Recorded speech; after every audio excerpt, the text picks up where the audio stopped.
जय महालक्ष्मी भक्तों। आज की इस वीडियो में हम बात करने वाले हैं माता रानी के प्रिय भोग क्या है और हमें भोग कैसे लगाना है, कब उसे हटाना है, भोग को हम बाद में क्या करेंगे, कौन कौन सी चीजें माता रानी को हम भोग प्रसाद में लगा सकते हैं। जैसे कि हमने आपको पहले भी बताया है कि माता रानी को 16 पूरियों का भोग लगाया जाता है। माता महालक्ष्मी 16 दिवसीय महाव्रत में 16 की संख्या का बहुत ही बड़ा महत्व है, इसलिए 16 दिनों तक यानी सुरैया व्रत के नाम से इसे जाना जाता है। 16 की संख्या में 16 श्रृंगार की सामग्री हम समर्पित करते हैं और 16 वर्षों तक यह व्रत किया जाता है और साथ ही 16 पूरियों का भोग लगाते हैं। तो इनमें से आप सभी को मन में व्रत रखते हैं तो बहुत सारे सवाल रहते हैं, हम क्या करें क्या नहीं करें। तो आज की वीडियो में माता महालक्ष्मी के प्रिय भोग कैसे और कब हमें लगाना है, सारी जानकारी आपको वीडियो में मिलने वाली है। तो वीडियो को पूरा जरूर देखें। वीडियो अच्छी लगी तो वीडियो को लाइक और चैनल को सब्सक्राइब करना बिल्कुल ना भूलें और कमेंट बॉक्स में महालक्ष्मी की जय जरूर लिखें। महालक्ष्मी व्रत का समापन 24 सितंबर को है। सारी विधियां आपको 24 सितंबर को ही करनी है और संध्या के पूजन में करनी है, ठीक है। बहुत सारे लोगों का सवाल रहता है कि सुबह करें कि पूजा शाम को करें। देखिए, सुबह भी पूजा करनी है लेकिन शाम को जो रहती है वह आपकी मेन पूजा रहती है, यानी शाम को जो रहती है वह प्रमुख पूजा रहती है। माता महालक्ष्मी का व्रत बहुत ही शुभ होता है। यदि आप में से किसी ने नहीं किया है तो 24 सितंबर को आप व्रत जरूर शुरू करें और अगर आप व्रत नहीं भी कर रहे हैं तो पूजा जरूर करें। आप माता रानी महालक्ष्मी आपकी सभी मनोकामनाएं पूर्ण जरूर करेंगी। तो आपने इस व्रत की अगर शुरुआत नहीं की है तो आप इस 24 सितंबर को भी नहीं कर पाए हैं तो भी आप महालक्ष्मी की पूजा जरूर करें और अगले वर्ष आप व्रत भी जरूर रखें। देखिए, माता रानी को सभी सामग्री 16 की संख्या में समर्पित की जाती है। 16 श्रृंगार की सामग्री, 16 ही फल रहते हैं, 16 ही आपको भोग की सामग्री लगानी पड़ती है। तो देखिए, माता रानी का प्रिय भोग क्या होता है, सबसे पहले इस चीज को समझ लेते हैं।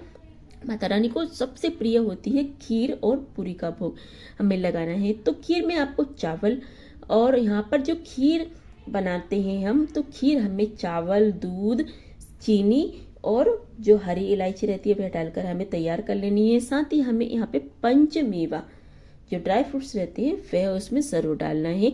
जितने भी जैसे भी आपके पास है वह डाल दीजिए, नहीं है तो कोई बात नहीं। अब दूध, चावल, शक्कर और हरी इलायची डालकर भी महालक्ष्मी के प्रिय भोग खीर बना सकते हैं।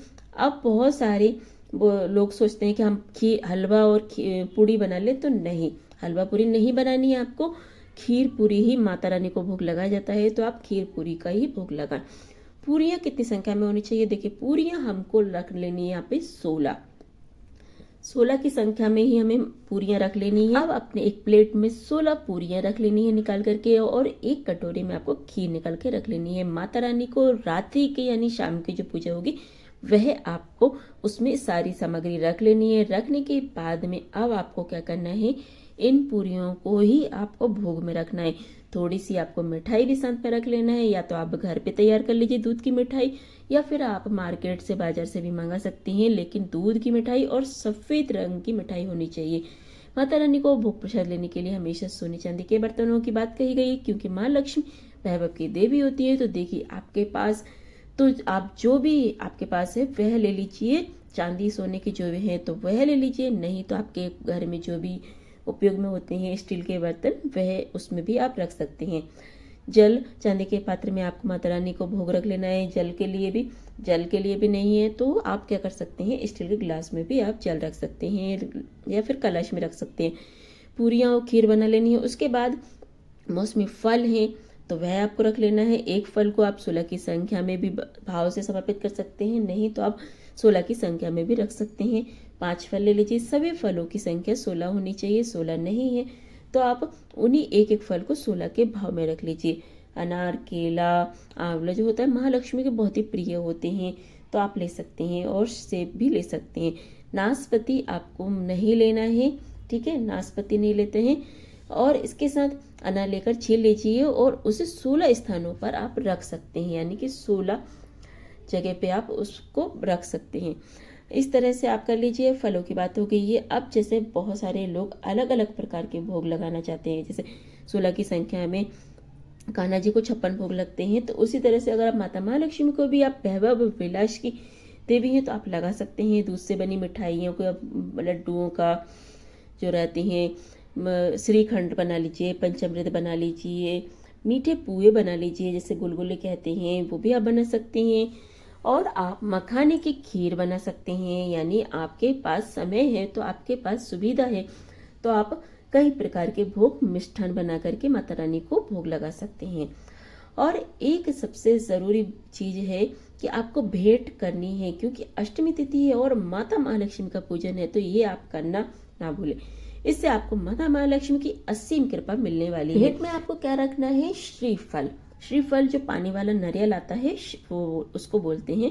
माता महालक्ष्मी का स्वरूप ही माना जाता है, तो महालक्ष्मी इसमें विराजमान रहती हैं अष्टमी तिथि पर। तो आपने एक श्रीफल माता रानी को भेंट करना है।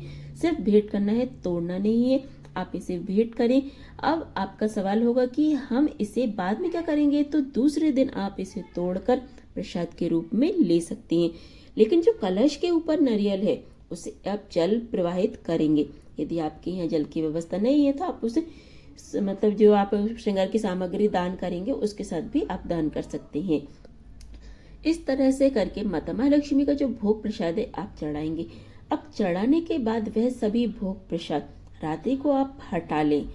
रात्रि में सिर्फ इसमें से आपको क्या करना है, कुछ खीर और 4 पूरी आपको रख देनी है। आपका मन हो तो माता महालक्ष्मी को चांदी के बर्तन में थोड़े थोड़े जो भोग प्रसाद है आप रख करके एक प्लेट में ढक करके एक लोटा जल या फिर एक गिलास में जल माता रानी के पास आप छोड़ दीजिए। बाकी भोग प्रसाद आप रात को ही हटा लेंगे, क्योंकि भोग हम बहुत देर तक नहीं रखते हैं। हटा करके आप अपने परिवार में, अपने पड़ोस में और अपने बच्चों को बांट सकते हैं, उसका उपयोग कर सकते हैं। उसमें कोई परेशानी नहीं है, क्योंकि बहुत सारे लोगों का भ्रम था कि जब हम 16 श्रृंगार की सामग्री देने जाएंगे तो क्या हम सारे भोग प्रसाद भी हमें देना है? नहीं, सिर्फ हमें जो आपने श्रृंगार की सामग्री रखी है, जो कलश के ऊपर नारियल है, वह आपको दे देना है। उसके साथ में कोई सूखा अनाज, क्योंकि ज़्यादातर लोगों को सुहागिनें नहीं मिलती हैं, सुहागन नहीं कर पाते हैं सुहागन, तो आपको क्या करना है, पति पत्नी को जोड़े में खिलाए जाने की बात कही गई है, तो आप सूखा अनाज भी दे सकते हैं। क्योंकि देखिए आप सभी को बहुत सारे कार्य होते हैं, पितृपक्ष का दिन होता है, तो इतनी व्यवस्था रहती है कि आप हर साल अपने सामर्थ्य के अनुसार एक थाली भोजन निकाल करके, यानी सूखा अनाज निकाल कर मंदिर में आप उसी जो आपने श्रृंगार की सामग्री दान कर रहे हैं उसके साथ आप यह दान कर सकते हैं। 16 वर्ष पूरे होने के बाद आप विधिवत तरीके से 16 महिलाओं, 16 जोड़ों को बुला करके उन्हें भोजन समर्पित करें, भोजन ग्रहण करवाएं और उन्हें दान करें। इस तरह से आप हर साल कर सकते हैं। हर साल नहीं कर सकते हैं तो आप 16 वर्ष कंप्लीट होने के बाद, 16 वर्ष पूरे होने के बाद यह विधिवत आप 16 जोड़ों को बुला करके खिला सकते हैं। इस प्रकार भोग लगाने के बाद आपको माता रानी के समक्ष क्षमा प्रार्थना करनी है, अपनी मनोकामना बोल देनी है। आपका जो भी इच्छा मनोकामना होगी माता रानी पूर्ण जरूर करेंगी। महालक्ष्मी बहुत ही दयालु होती हैं। महालक्ष्मी की कृपा अगर जिस पर हो जाए तो वह रंक भी राजा बन जाता है। तो आपको आज के दिन और महालक्ष्मी को इन प्रिय भोगों के साथ, क्षमा प्रार्थना के साथ महालक्ष्मी की विधिवत तरीके से पूजन अर्चन करना है, व्रत कथा सुनना है। इसके बाद अगर आपको वीडियो अच्छी लगी हो तो वीडियो को लाइक ज़रूर कर दीजिए और चैनल को सब्सक्राइब कर दीजिए, क्योंकि हमारे चैनल पर आपको समस्त हमारे हिंदू सनातन धर्म की त्योहारों की, व्रत कथा और पूज्य पंडित प्रदीप मिश्रा जी द्वारा बताए गए उपायों की जानकारी दी जाती है, तो वह भी देखना बिल्कुल ना भूलें। चलिए फिर मिलते हैं अगली वीडियो में अगले उपाय, अगली जानकारी के साथ। जय महालक्ष्मी।